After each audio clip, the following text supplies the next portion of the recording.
खुलुमबाय आं सिबिरानि ब्रह्म गोजोन फुंबिलिनि बयनिसिमबो गाहाम हामलायनायखौ जासिहरनाय थाबाय आसा खालामो नोंथांमोना गासिबो मोजाङैनो दङ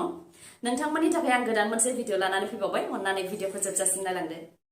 500 बोसोर नेनायनि उनाव दिनै इउपिनि अयोध्यायाव राम थानसालिया बेखेवजागोन इउपिजों लोगोसे भारतनि गासैबो रायजोफोरावनो राम थानसालि बेखेवगोनखौ लानानै रंजा बाजा मोनसे थासारि बेखौ लोब्बा लाखिनानै दिनैनि सानाव गासै सोलोंथाइ फसंथानफोरखौ आबुङै बन्द फोसावदों आसाम सरकारा आरो सोरखारि मावख'फोरखौ बेलासि 2:30 रिंगासिम बन्द फोसावदों बेबायदि साना 500 बोसोरजों खेबसे फैयो होननानै फोरमायथिदों आसामनि गिबि मन्थ्रि डक्टर हेमन्त बिश्व शर्मा बिथाङा बेनिखायनो राम थानसालिखौ बेखेवनो जाहाथे बयबो बाहागो लायो बेनि थाखाय खावलायदों बिथाङा बेखेवनाय समसिम फालांगिरिफोरा जाहाथे 2निफ्राय 3 घन्टा गलाफोरखौ बन्द खालामो बेनि थाखायबो खावलायदों गिबि मन्थ्रि बिथाङा जाहाथे गलायाव मावनाय कर्मचारिफ्रा बेखेवनाय हाबाफारियाव बाहागो लानो हायो बेनि थाखायनो 2निफ्राय 3 घन्टा गलाफोरखौ बन्द खालामनो थाखाय खावलायदों बेनि अनगायैबो जाहाथे गासैबो गाहामै गाहाम जानानै थाङो बेनि थाखाय इस्लाम गिर्जा नामघर बायदिफोराव आरज गाबनो थाखायबो खावलायदों बेलासिनि 4 रिंगासिम ना बेदर फाननायखौ बन्द खालामनो थाखाय बिथोन होदों राम थानसालि बेखेवनायखौ लोब्बा लाखिनानै प्राइम मिनिस्टार नरेन्द्र मदि बिथाङा 11 सान उपबास थादों खालि नारेंखलनि बिदैल' लोंनानै थादों बेनिखायनो गासैबो सुबुंफोरखौबो जाय जेरै हागौ एरै उपबास थानो थाखाय खावलायदों लोगोसे न' आरो थानसालिफोराव जाहाथे आलारि बाथि बा जोंनाय अर फोजोंनानै दोनो बेनि थाखायबो खावलायदों आसामनि गिबि मन्थ्रि डक्टर हेमन्त बिश्व शर्मा बिथाङा भारत ज'रो नया जात्रायाव बाहागो लानानै गिदिंबोफिननाय कंग्रेसनि दैदेनगिरिफोरनि सायाव गाग्लोबदों आरो बिथांमोननि गारियावबो गाग्लोबदों बिजेपिनि फिरफिला लानाय माखासे सुबुंफोरानो बेंखननानै बिथांमोननि सायाव गाग्लोबदों आरो बे गाग्लोबनाय जाथाया सनितपुरनि जामुगुरि हाटआव जानो मोन्दों फोरमायथिनो गोनांदि भारत ज'रो नया जात्रायाव बाहागो लानो थाखाय कंग्रेसनि दैदेनगिरि राहुल गान्धी बिथाङा आसामाव हाबफैदोंमोन बेनि उनाव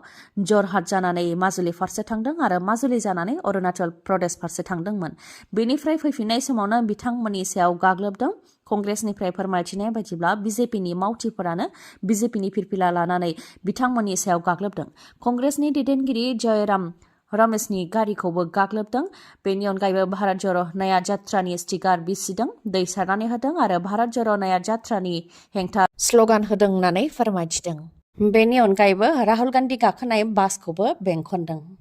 बासनिफ्राय राहुल गान्धीखौ ओंखारनो थाखाय बिथोन होदों उनाव राहुल गान्धीया बासनिफ्राय ओंखारनाय समाव नारला नुरला मोनसे थासारि सोमजिदों उनाव राहुल गान्धीया बासनि सिङाव हाबनानै थाफिननो गोनां जादों बेबायदिनो कंग्रेसनि आफादगिरि भुपेन बरा बिथांनि सायावबो गाग्लोबदों उनाव थासारिखौ सामलायनो थाखाय रैखाथि हान्जा नुजाथिफैनो गोनां जादों बेबायदिनो सनितपुरनि जामुगुरि हाटआव कंग्रेस आरो बिजेपिनि मावथि आरो दैदेनगिरिफोरनि गेजेराव मोनसे दुंहाव थासारि जादों जाथायखौ लानानै केस रेजिस्टार खालामनो बिथोन होदों आसामनि गिबि मन्थ्रि डक्टर हेमन्त बिश्व शर्मा बिथाङा डिजिपि जिपि सिंह बिथांखौ बे जाथायनि सायाव केस रेजिस्टार खालामनानै नायबिजिरनो थाखाय बिथोन होदों ओजोंहाय बिजेपि दोलोनि मावथिफोरनि गाग्लोबनायजों आसाम कंग्रेसनि आफादगिरि भुपेन बराजों लोगोसे माखासे कंग्रेसनि दैदेनगिरिफोराबो जोखोम जानो गोनां जादों आरो बेफोर गासै जाथायखौ लानानै कंग्रेस दोलोनिफ्राय जामुगुरि हाट पुलिस थानायावबो एफआइआर होबाय नाथाय बेनिफ्राय मोजां फिथाइ मोनगोनखौ आसा खालामाखै कंग्रेस दोलोनिफ्राय बेनिखायनो बे जाथायनि सायाव जुडिसियेल इनकुइरि नांगौनि थाखाय दाबि खालामदों आरो दायनिगिरिफोरखौ जाहाथे 24 घन्टानि गेजेरावनो एरेस्ट खालामो बेनि थाखायबो कंग्रेसनिफ्राय दाबि दैखांदों जुदि 24 घन्टानि गेजेराव एरेस्ट खालामाबा कंग्रेसआ फिन धरना होनाय हाबाफारि लागोन होननानै बुंथिदों कंग्रेस दोलोनिफ्राय कंग्रेस दोलोनि भारत ज'रो नया जात्रायाव सुबुंफोरनि बाहागो लानायखौ बिजेपि दोलोनिफ्राय गिखांदों बेनिखायनो बेबायदि थासारि खालामदों होननानैबो अजद होयो कंग्रेस दोलोनिफ्राय कामरुप जिल्लानि बक' गान्धी मैदान सामान्य खेत्रआव बर' थुनलाइ आफादनि खुंगा 63थि बोसोरारि जथुम्माया जोबनानै थांबाय 19, 20 आरो 21 सानथामनि हाबाफारिजों रंगिना संगिना हाबाफारिफ्रा जानानै थांबाय 21 जानुवारि अदेबानि मैया गेवलां हाबाफारिमोन जेराव गाहाय आलासि महरै दिल्लीनिफ्राय बाहागो लाफैदोंमोन आरो आलासि महरै आसामनि गिबि मन्थ्रि डक्टर हेमन्त बिश्व शर्माजों लोगोसे बिटिसिनि गाहाय प्रमद बर' आरो गोबां दैदेनगिरिफ्रानो बाहागो लादोंमोन बर' थुनलाइ आफादनि बे हाबाफारियाव गुबुन गुबुन हारि माहारिनि सुबुंफोरखौबो बाहागो लानायखौ नुनो मोननाय जादों बर' थुनलाइ आफादनि खुंगा 63थि बोसोरारि जथुम्मायाव आलासि महरै आसामनि गिबि मन्थ्रि डक्टर हेमन्त बिश्व शर्मा बिथाङा बाहागो लाफैनानै माखासे फोसावथायफोर होलांदों जेरै आसामनि गंबाजि बर' बिजोंनि हाइ स्कुलफोरखौ आपग्रेड खालामनो थाखाय फोसावलांदों बेनि अनगायैबो आसामनि मोनजि जिल्लाफोराव बर' साहित्य सभानि मावख'फोर लुनो थाखाय 20 लाख राङै फोसावथाय होलांदों बेनि अनगायैबो आसाम बिधान सभायाव आरोबाव मोनस्नि बड' लेंगुवेज पस्ट बानायनो थाखाय गनायथि होलांदों बेनि अनगायैबो कामरुपाव अडिटोरियाम लुनो थाखाय 1 कौटि रांनि थाखायबो गनायथि होलांदों आसामनि गिबि मन्थ्रि डक्टर हेमन्त बिश्व शर्मा बिथाङा मोनसे गिख्रंथाव लामानि जाब्रथाय सिं ओनसोल आरो हाजो ओनसोलाव जानाय बे जाब्रथायाव साननैसिम गोथै देहाखौनो नागिरनानै मोनाखैमोन हाजोनिफ्राय 500 फुट गाहायाव गलांदों गारिया जायनि थाखाय नागिरबाबो मोननो हायाखैमोन गोथै देहाखौ गोबां नागिरनायनि उनाव दा गोथै देहाखौ मोननो हाबाय अरुणाचल प्रदेशनि आनजाव होननाय ओनसोलाव जादों बे जाब्रथाया आसामनि 3 सुबुंफोरा AS23AD7360 नाम्बार प्लेट थानाय गारिजों थांबाय थानाय समावनो बे जाब्रथाया जानो मोन्दों हाजोनिफ्राय 500 फुट गाहायाव वागनार गारि गोग्लैहैदों जायजों 3 सुबुङा थैनो गोनां जादों थैनाय सुबुंफोरनि मुङा जाहैबाय फारियै दिलीप डेका पुनित बास्टिया आरो नगेन्द्र स्वार बिथांमोनहा 3 आसामनि तिनसुकियानि मुखुमाव थानाय राजापति गेरेजनि कर्मचारिमोन बे गिख्रंथाव जाब्रथायनि अनगायैबो मिजोरामनि भैरन्ती ओनसोलावबो गिख्रंथाव लामानि जाब्रथाय जादों बोलेर' पिकआप गारिया लामानिफ्राय 300 फिट हाखराव गोग्लैहैदों जायजों 2 थैनो गोनां जादों आरो गोबाङानो जोखोम जादों आसामनि लेबारफोरा बोलेर' पिकआप गारिजों थांगासिनो दंमोन बे समावनो बे जाब्रथाया जानो मोन्दों थैनाय सुबुंफोरनि मुङा जाहैबाय आसामनि काछारनि साद्दाम हुसैन आरो बिष्णुपुरनि गुलमे गायलेन सनितपुर जिल्लानि थेलामारायाव जानाय खुंगा 13थि 3 बोसोरारि जथुम्माया जानानै थांबाय नाथाय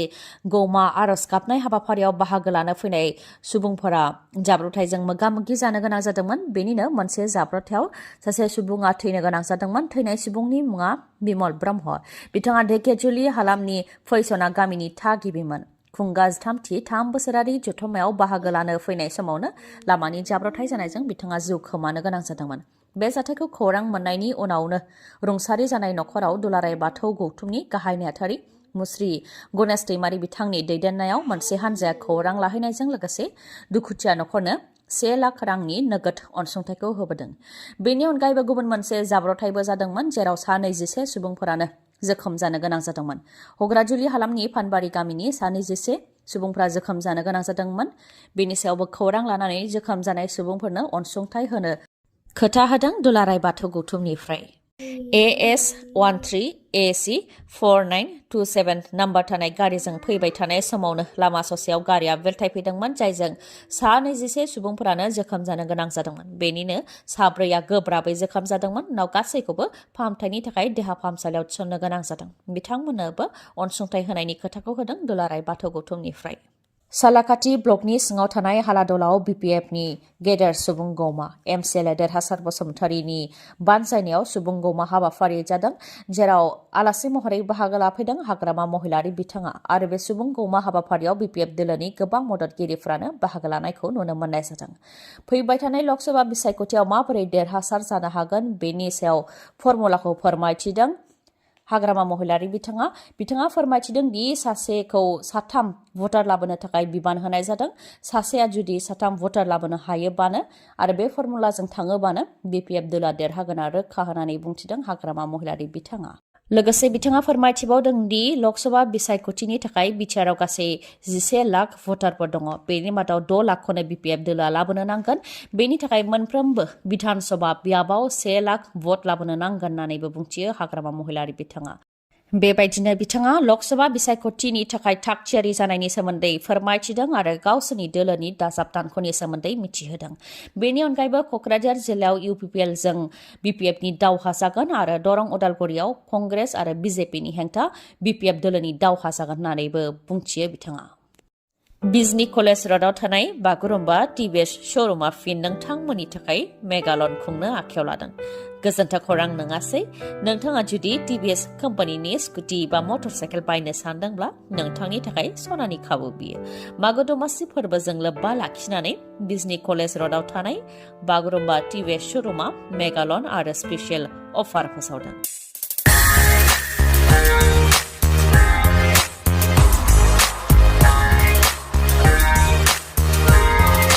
अफारफोरा जाहैबाय 1000 रां केशबेक मोननो हागोन, टेंकि आबुं जाजासे पेट्रल मोननो हागोन, बेसेन नाङालासे गंनै हेलमेट मोननो हागोन, सीट कभार मोननो हागोन आरो गोबां। बेनि अनगायैबो खम डाउन पेमेन्ट आरो खम सुदावनो टिभिएस स्कुटि बा मटर साइकेलखौ नोंथाङा मोननो हागोन। गोदान बोसोरनि मुङाव आरो मागो दमासि फोरबोनि मुङाव गोदान मटर साइकेल बा स्कुटि बायनो गोसो दंब्ला नोंथांनि गोजाम मटर साइकेल बा स्कुटिखौ सोलायनानैबो गोदान लानो हानायनि खाबु दं। गोख्रैनो बेफोर सनानि खाबुखौ नोंथाङा आवग्रिनानै लादो, मानोना अफारा 21 जानुवारिनिफ्राय 25 जानुवारिनि गेजेरावल' थागोन। चिरां जिल्ला बिजनी कलेज र'डआव थानाय बागुरुम्बा टिभिएस श'रुमनिफ्रायनो नोंथाङा बे खाबुखौ मोननो हागोन। मोजाङै मिथिबावनो थाखाय 7002132259 बे नाम्बाराव खौरां लाहरनो हागोन। गोजोन्थों। दिनैनि भिडिअआ एसेनोसै, गाबोन फिन लोगो मोनफिनबावगोन। नोंथाङा जुदि आंनि भिडिअखौ मोजां मोनदोंबा लाइक, कमेन्ट आरो शेयार खालामनो दाबाव। गोजोन्थों।